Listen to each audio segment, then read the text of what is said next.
Hey everyone, it's Zach with Palantir Research. Palantir is moving big in pre-market hours, and it's probably because of this huge news with Ukraine. It's been officially announced that Palantir and the Ministry of Digital Transformation of Ukraine will be partnering up to bolster the defense and reconstruction of Ukraine since the war.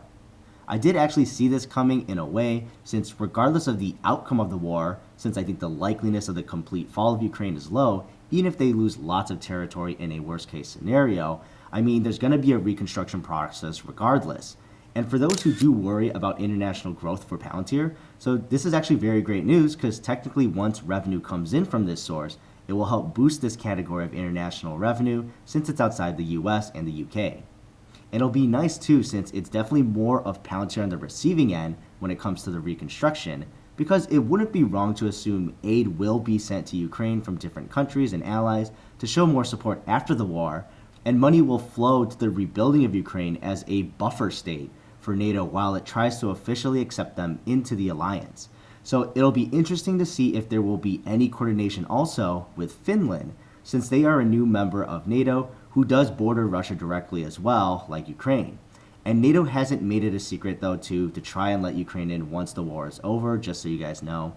And both are having large land borders with Russia. So there can possibly be a partnership in the future to coordinate defense, and Palantir may play a role in that. So it's just nice to see something official with an MOU, since Palantir has been providing their software products for free for the Ukraine military, like their targeting, which most likely has also been helpful for Palantir to battle test their edge AI and continually improve it in regards to gathering enemy intel and calculating the best moves for the military using Palantir in regard to targeting and positioning. If you can gather much more information on your enemy using public information and of course any information you have for yourself with your satellites, it's going to help at least with those micro moves within even a city. Still, there's a lot of mystery here, but Karp has dropped hints in interviews. He's been talking about targeting and kill chains. Well, back to the article, specifically, they're going to partner with Ukraine here to enhance the digital capabilities for electronic public services, providing the defense and reconstruction of Ukraine. So that's very general. Supporting and coordinating a digitally led reconstruction of Ukraine, consolidating the efforts in the field of digitalization, digital innovations, and integration of Ukraine into the international market, and promoting the implementation of projects with the support of the armed forces of Ukraine. So for newer investors, Alex Karp has been one of the few CEOs to actually visit and strongly take a side with Ukraine by allowing them to utilize their products and technology free during the war. So similar to SpaceX's Starlink until they limited their help, since their satellites weren't necessarily meant to be used by soldiers in a military context. But Palantir is different, where they just went all in and chose a side.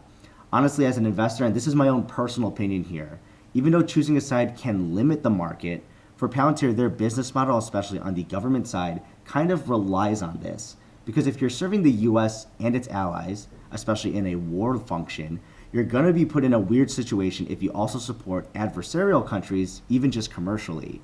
You just can't. And then during the Russia-Ukraine war, there was actually no loss of business for pulling out of Russia or their allies. And that was major news when the war started, with companies pulling out of Russia and then Russia creating their own kind of new generic brand that kind of looks the same as those previous companies. But it's not all war games too for Palantir. They've been heavily involved in non-military related stuff with the Ukraine war, like Palantir supporting the resettlement of Ukrainian refugees. That's including over 110,000 people to the UK. And that's letting them use their software for free, for now at least.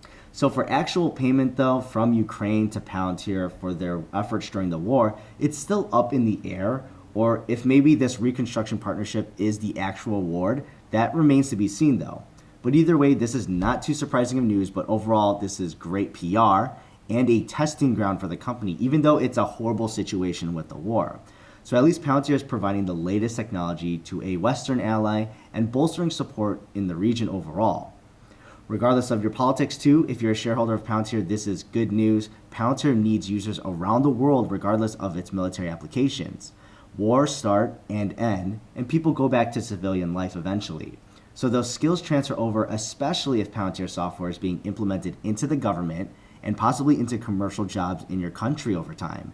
It wouldn't be surprising to see developers in Ukraine working with Palantir's infrastructure, because eventually after reconstruction, Some of those people are going to take their experience from working in the government and build businesses or get jobs out there in different companies and possibly suggest to their companies to use Palantir or build around it if they're starting a company. It's the slow game, but also very effective in deeply embedding your product into organizations if it works. And you never know if those little seeds of a business grow into something very large. As one of the points there mentioned in the article was digital innovations and integration of Ukraine into the international market. It might spread like wildfire, we'll just have to see. And with working with Ukraine's Ministry of Digital Transformation of Ukraine, this also sets up Palantir to be spread within Ukraine's government and ensure everyone is all on the same page there. I suspect this will be focused on defense first. That's not a big leap of faith. But over time, I wouldn't be surprised to see this spread to completely different ministries to help them solve completely different issues other than defense after reconstruction. We'll just have to see. And if you look at how Palantir has been moving in their government businesses, especially in the US, you can see that they start off with very small contracts here. So in a way, this is the same thing, where they start off with a very small contract of giving their product for free and to use it throughout the whole military. So lots of soldiers have experience directly with Palantir. And I'm not saying that everyone's going to go back to and work for the government. However, some of those soldiers may come back, work in the reconstruction efforts there with the government directly, and they're going to be using Palantir software and can effectively use it. What's this going to do? It's also going to create stronger users of the software. It's going to create a testing ground for reconstruction now. I mean, Palantir has done the same with Turkey, where they allowed them to use the software for free for reconstruction after their earthquake. But there's a lot of clues here that Palantir is trying to spread in Ukraine, just like they are in the US, of course, and other countries. It's going to take some time. This is very early still, though, but it's nice to have something on paper. But let me know your thoughts below, and I'll see you in the next video.